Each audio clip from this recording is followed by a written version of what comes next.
Olá, eu sou Belkis Chaves e você está assistindo ao programa Saúde em Movimento. Hoje iniciaremos uma série sobre o tabagismo. Você fuma? Você sabe o que tem dentro daquele papel branco? Então agora você vai saber. São mais de 4.700 substâncias tóxicas, incluindo arsênico, amônia, monóxido de carbono, o mesmo que sai do escapamento dos veículos, substâncias cancerígenas, além de corantes e agrotóxicos em altas concentrações. E você sabe quantas pessoas morrem por ano no Brasil pelo uso do cigarro? São 80 mil pessoas em decorrência de doenças advindas do tabagismo. Uma média de 10 pessoas por hora. E 1/3 da população adulta do país é fumante. E sabe quem é o culpado por essas mortes? Os próprios fumantes e a indústria de cigarro, que inclusive se enriquece com sua morte e coloca o Brasil como o 6º maior mercado de cigarro do mundo. E para darmos início a essa série, hoje abordaremos a relação entre o tabaco e os transtornos psiquiátricos. E para falar sobre esse assunto, está conosco o psiquiatra Dr. Glauco Gomes Arantes. Dr. Glauco, é um prazer tê-lo novamente conosco e hoje um tema sugerido por você em uma conversa que já tivemos há um tempo atrás. Mas me diz, os números são altíssimos, tanto de usuários quanto de morte. Isso, né? E o que causa essa dependência ao cigarro? Basicamente é a nicotina, né?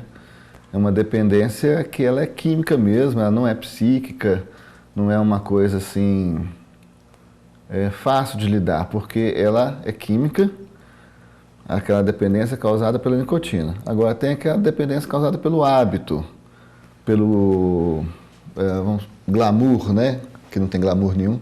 Antes até era visto assim, né? Há tempos atrás, que no meio social fumar era charmoso. Né? Existem causas, né, jurídicas em que se associa a esse glamour, essas propagandas que induziam o telespectador ao erro. Né? Então, de um tempo para trás, mais longo no tempo, não existia ainda as campanhas do governo contra o tabagismo, não existia a campanha da sociedade também, porque não é só o governo, a sociedade que saiu na frente, depois o governo acompanhou. Então, eu acompanhei uma causa muito interessante que a indústria do tabaco alegou, mas peraí, a gente falou que era glamuroso, mas o governo e as campanhas falavam que não era para fumar. No maço de cigarro está escrito que não era para fumar. Aí o advogado da parte disse, bom, mas o meu cliente começou a fumar na década de 70. Na década de 70 não existia essa propaganda. Né? E a viúva, que no caso não era o cliente estava morto já. Uhum. A viúva ganhou direito a uma pensão da indústria de tabaco, porque o marido dela havia começado a fumar antes dessas campanhas. Sim. Então, aquele negócio do falso glamour, né? Com certeza. A propaganda não aparece cheio de cigarro mesmo. Então, na verdade, assim, as pessoas hoje não têm esse incentivo pela mídia a fumar. Então, por que elas começam a fumar e por que elas continuam a fumar? Tem alguma coisa associada, não só à nicotina? Não, tem toda uma coisa associada ao glamour, né? A gente ouve pessoas falando, nossa, o fulano fumando fica tão charmoso, né? Então isso ainda é um resquíciozinho daquelas décadas, né, anteriores a essa campanha toda, as proibições, né? Até bem pouco tempo as equipes campeãs de Fórmula 1 eram associados ao John Player, né, que era uma marca de cigarro que hoje em dia acho que nem existe mais por aqui. Então ainda fica esse resquício também, né?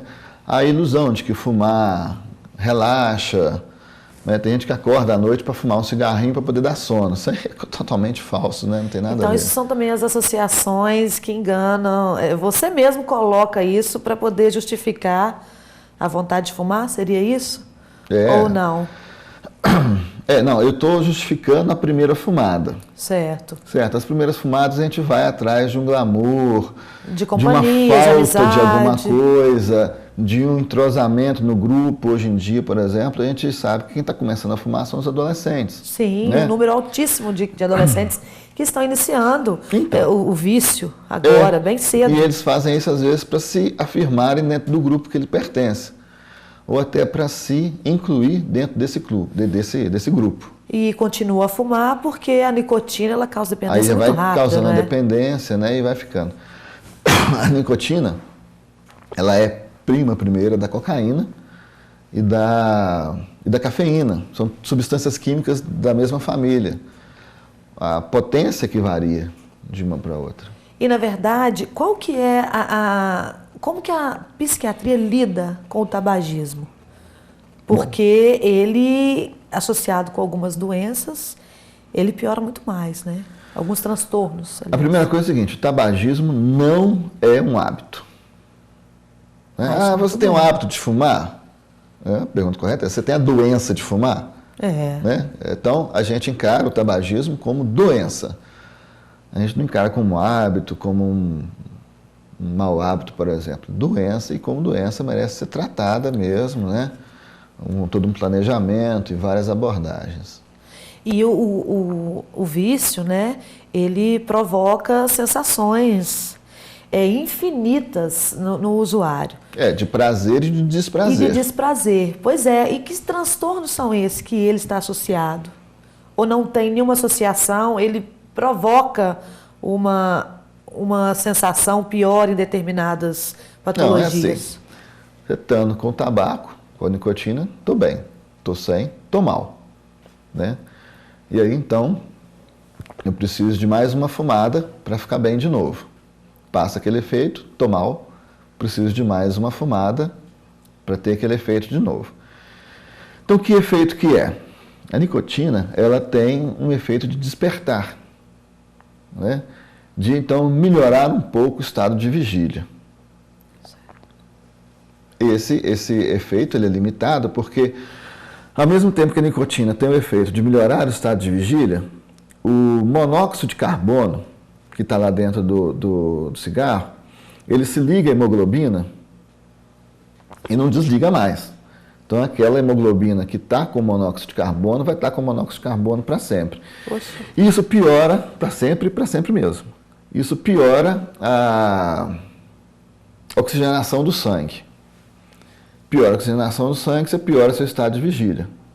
Você fuma nicotina, que melhora. Então, se forma um ciclo vicioso que é muito difícil de cortar, né? De acabar com esse vínculo com o cigarro, porque acaba sendo um companheiro, né? Muitas vezes de muitas pessoas. Mas para a gente falar disso, a gente vai dar uma paradinha e já já a gente volta.